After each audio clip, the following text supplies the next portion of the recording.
volvemos a estar por aquí. Os recuerdo, soy Miguel Ángel Arquero Tavares y mi propósito durante este trimestre es hacer viajes en el tiempo para poder visitar y conocer la historia del arte de cada una de las épocas desde el principio de la humanidad hasta hoy en día. Hoy nos toca visitar o conocer el arte románico y el arte gótico, y para eso nos hemos ido nada más y nada menos que a la época medieval. Aquí me veis, vestido de señor de las tierras altas. No os entretengo más y empezamos con las características del arte románico y gótico.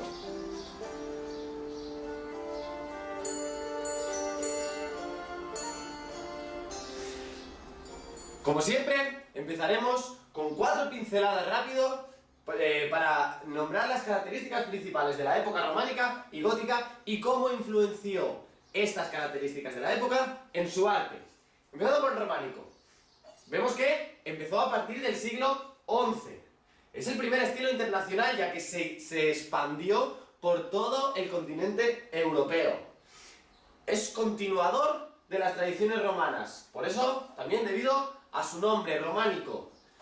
Y las características de todo su arte están influenciadas, por un lado, por el feudalismo, por otro lado, por las peregrinaciones, las personas devotas que caminaban kilómetros y kilómetros para llegar a determinadas iglesias, y por último, el monopolio del cristianismo. Veremos que todo su arte envuelve a esta religión, al cristianismo. Por otra parte, el arte gótico, vemos que ya es del siglo XII y siglo XIII, y su arte viene también influenciado por una transferencia agrícola importante, una nueva aristocracia burguesa, debido precisamente a este crecimiento agrícola.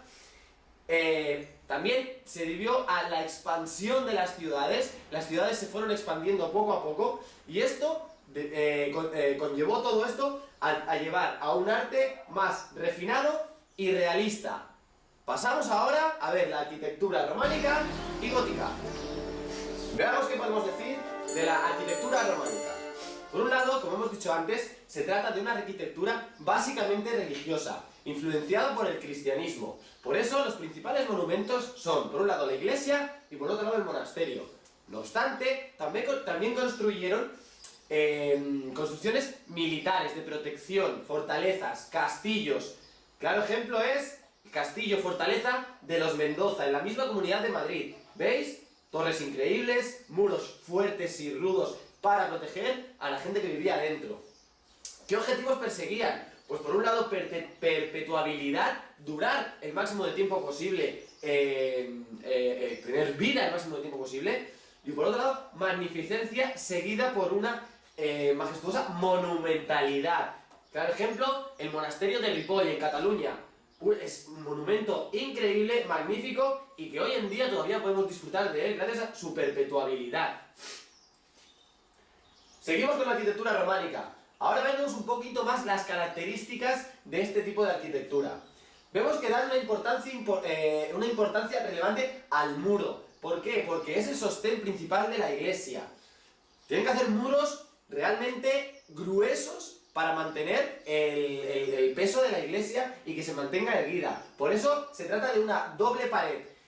No tienen prácticamente ventanas, y si las tienen son muy estrechas. Vemos aquí el muro ancho, se le ve robusto, rígido, con unas ventanas muy estrechitas. No hay ventanas porque si hicieran ventanas perdería estabilidad del muro y posiblemente el monumento, la iglesia, se vendría abajo. No obstante, utilizan también para fortalecer contrafuertes y arbotantes. Luego, en la época gótica, lo veremos con más profundidad. Vemos el ejemplo de las ventanas. Fijaos qué ventana. Esto hoy en día no lo podríamos considerar una ventana, pero no podían ser más gruesas porque si no, se vendría abajo. Utilizan dentro de las iglesias, vemos que hay pilares cruciformes. Es el típico pilar de este tipo de arquitectura. Y consiste en 4 medias columnas que van incrustadas en cada uno de los lados del pilar. Aquí vemos el ejemplo, el pilar sube por aquí, media columna, y por los otros dos lados también están la media columna. El arco que trabajan es el arco de medio punto, aquí lo vemos con muchísima más claridad. El arco de medio punto completamente semicircular, prácticamente redondo. Juntando arcos de medio punto llegamos a la bóveda de cañón y a las bóvedas de aristas. Bóvedas de aristas estaban en los laterales de la nave y las bóvedas de cañón en la nave central de la iglesia, siempre hablamos. Continuamos con la arquitectura gótica. Vemos que su origen lo podemos encontrar en Francia. Como en la arquitectura románica, siguen representando básicamente la religión cristiana. En este caso ya no con las iglesias, sino que intentan ampliar un poquito más esta representación por medio de las catedrales. Y por otro lado, otro tipo de arquitectura de la época gótica es la arquitectura civil representada en palacios. Vemos en estos casos, los dos ejemplos, la Catedral de Burgos y el Palacio de Westminster, donde vive la reina de Inglaterra, hoy en día. Nos centramos en la catedral. Vemos que, siguiendo la arquitectura románica, es monumental. Persiguen el objetivo de que sea monumental, de representar monumentalidad, grandiosidad. Siguen representando la religión cristiana. En este caso han hecho un pequeño cambio. Como veremos luego, gracias a unos detalles arquitectónicos, consiguen eliminar la importancia de los muros y abrir grandes ventanales precisamente en las paredes de las catedrales. ¿Ventanales para qué? Para que entre la luz. La luz es símbolo de Dios. Dios es luz. Si hacemos un monumento que represente a Dios, tiene que haber forzosamente la luz que entre por todos los sitios. Vemos que una característica importante de este estilo arquitectónico es el arco apuntado y la bóveda de crucería. Lo vemos aquí, la bóveda de crucería y el arco apuntado. A diferencia del arco de medio punto de la arquitectura románica, este acaba en punta arriba en lugar de ser semicircular. Gracias a esto reparte el peso por los laterales y sufre menos el arco.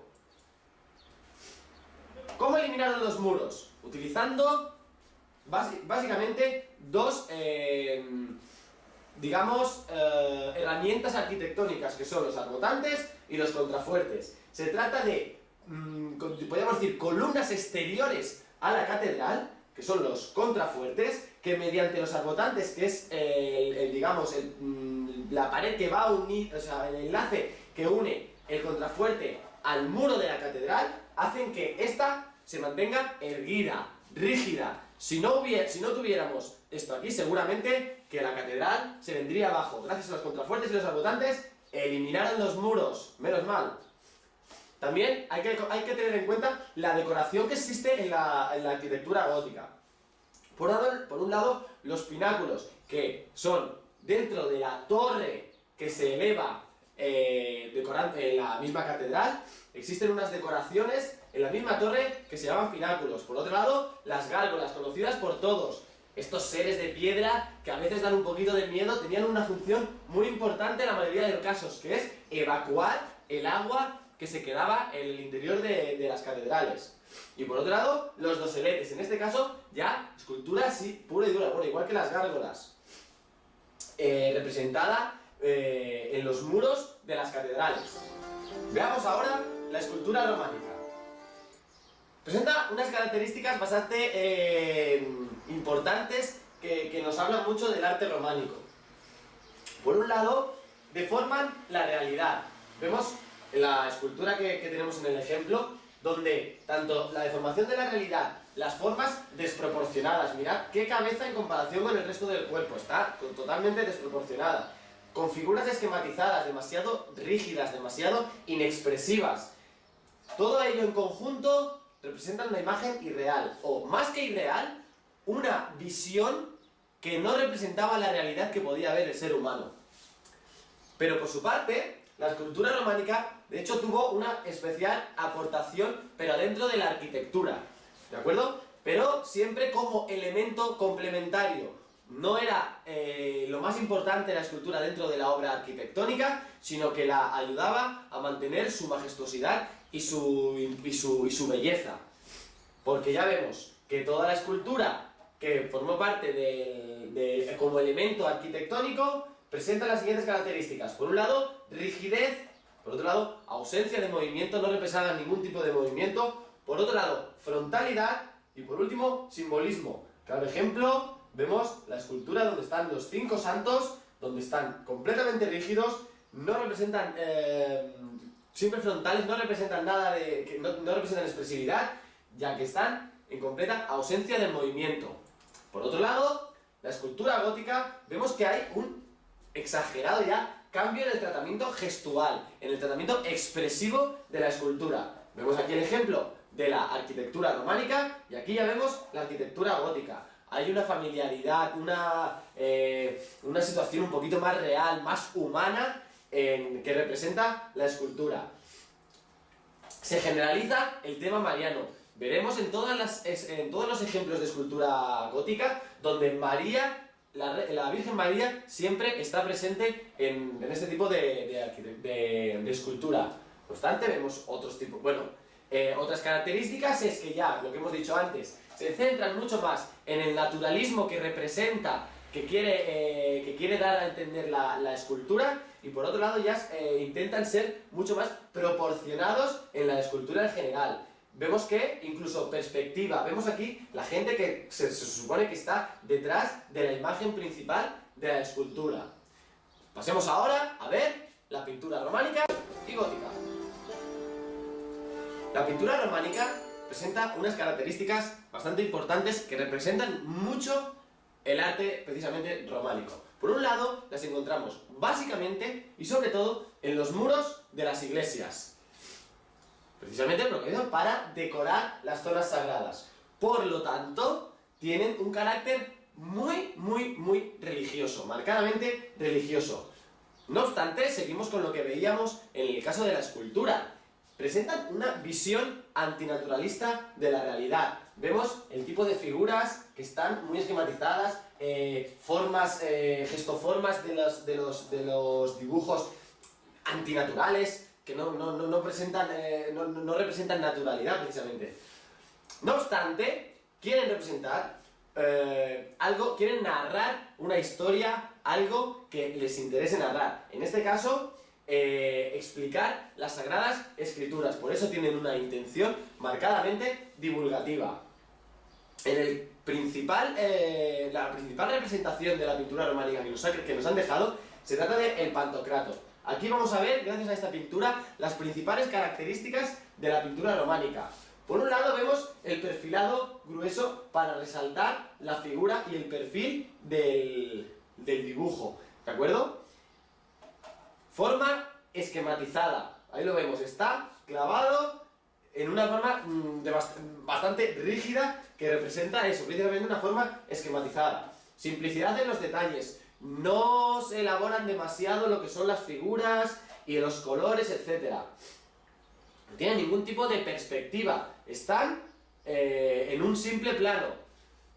Pies en V, una característica muy importante de la pintura románica, y vemos que los pies nunca están rectos, sino que están en forma de V. No obstante, presentan una simetría compositiva, vemos que por ambos lados es completamente simétrico, a no ser del brazo, pero si quitamos el brazo, completamente simétrico un lado y el otro en este caso Dios. Rigidez, como decíamos antes, por el tema de la forma esquematizada. Frontalidad, siempre de frente, nunca representan movimiento, nunca nada, entonces siempre de frente. No obstante, se trabaja mucho el tema del color mediante trabajando su intensidad. Y vemos la expresión del dibujo, en este caso del Pantocrator, completamente hierática. Por otro lado, pasando a la pintura gótica, vemos que sus características nos dan a entender que hay una creciente tendencia al realismo. Ya lo veíamos en la escultura, ahora lo vemos en el caso de la pintura. Son situaciones más realistas, un poco más de la vida real que la gente puede entender. En este caso, los retablos de madera sustituyen completamente a los muros románicos. Ya no hay muros, ¿recordáis? Ahora hay ventanas, por lo tanto ya no se puede dibujar, ya no se puede representar imágenes en los muros, por lo tanto lo hacen en los retablos de madera. Y en toda la época gótica nos hemos encontrado con diferentes estilos provenientes de diferentes escuelas de pintura. Escuela lineal, escuela sienesa, escuela internacional y por último los primeros renacimientos. Vamos a ver una por una, muy rápido. Por un lado, la escuela lineal. Es la más cercana a la época románica. Lo vemos claramente en el dibujo, casi no lo podíamos diferenciar de lo que es pintura románica de pintura gótica. Se inició en Francia en el siglo XIII. Vemos que se caracteriza por trazos gruesos, dibujos esquematizados y, como hemos dicho, poca evolución del románico. Seguimos con la escuela sienesa del siglo XIV. Presenta ya una evolución respecto al arte románico. Quiere dar a conocer una estética mucho más cortesana y tienen mucha más delicadeza en las formas. Por otro lado, la escuela internacional se representa ya por toda Europa, se extiende por toda Europa a partir del siglo XIV. Como hemos dicho antes, ya representa formas mucho más realistas. Entra como característica de esta escuela, ya también en la escuela sienesa, la perspectiva. Ya hay una profundidad en la imagen y ya trabajan muchísimo más los detalles, igual que en la escuela sienesa, ya se trabajan mucho más los detalles. Y ya muy cercano al Renacimiento, que es la época que precede, que viene después del arte del gótico, vemos que tenemos dos claros ejemplos en pintores reconocidos. En este caso, nos hemos dejado alguno, pero en este caso tenemos a Van Eyck y a Van der Weyden, donde sus dibujos, el matrimonio Arnolfini y Descenso de la Cruz, nos da a entender que ya hay una evolución, ahora sí que ya mucho más fuerte, ya mucho más cercana a un arte completamente nuevo que va a revolucionar todo lo que hemos visto hasta ahora del arte. Pero eso lo veremos en nuestro próximo viaje, donde nos adentraremos dentro de la época y del arte del romanticismo. No lo perdáis porque es un viaje fascinante. Hasta entonces, nos vemos.